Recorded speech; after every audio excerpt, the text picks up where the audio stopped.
ठीक है, ठीक। मैं आपको एक गरीब किसान की ऐसी कहानी ईमानदारी का फल। बहुत समय पहले एक गांव में रामलाल नाम का एक गरीब किसान रहता था। उसके पास थोड़ी सी जमीन थी, जिस पर वह अपनी मेहनत से खेती करता था। मेहनत इतनी करता कि सुबह सूरज निकलने से पहले खेतों में पहुंच जाता और रात को देर तक काम करता। लेकिन खेती से इतनी आमदनी नहीं होती कि घर आराम से चल सके। फिर भी उसकी सबसे बड़ी दौलत थी उसकी ईमानदारी। रामलाल का एक छोटा परिवार था, पत्नी सीता और 2 छोटे बच्चे। अक्सर घर में अनाज कम पड़ जाता, कभी कभी बच्चे भूखे सो जाते, लेकिन रामलाल कभी किसी का हक नहीं छीनता था।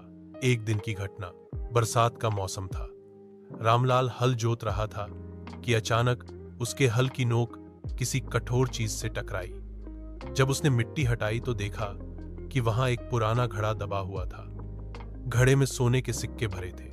रामलाल की आंखें चौंधिया गईं। उसने पहले कभी इतना धन नहीं देखा था। उसके मन में एक पल को विचार आया, अगर यह धन मेरा हो जाए तो मेरे बच्चों को कभी भूखा न रहना पड़े। लेकिन तुरंत ही उसके भीतर की ईमानदार आत्मा ने कहा, नहीं, यह धन मेरा नहीं है। जमीन तो गांव के जमींदार की है, इसका असली मालिक वही होगा। बड़ा निर्णय रामलाल घड़ा उठाकर सीधे जमींदार के पास पहुंच गया। बोला, मालिक, यह आपके खेत से मिला है, यह आपका हक है। जमींदार पहले तो चौंका, फिर सोच में पड़ गया। उसने रामलाल की आंखों में सच्चाई देखी। वह बोला, रामलाल, अगर तुम चाहते तो यह सब खुद रख सकते थे, लेकिन तुमने ईमानदारी दिखाई, इसीलिए मैं यह सारा खजाना तुम्हें ही देता हूं। रामलाल पहले तो डर गया और बोला, नहीं मालिक, यह कैसे हो सकता है।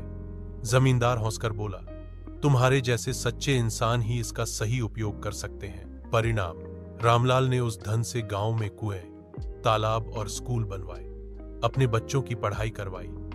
गांव के लोग भी उसे आदर से देखने लगे। धीरे धीरे उसका परिवार खुशहाल हो गया। और सबसे बड़ी बात, गांव के लोगों को यह सीख मिली कि ईमानदारी का फल देर से सही, लेकिन मीठा ही होता है।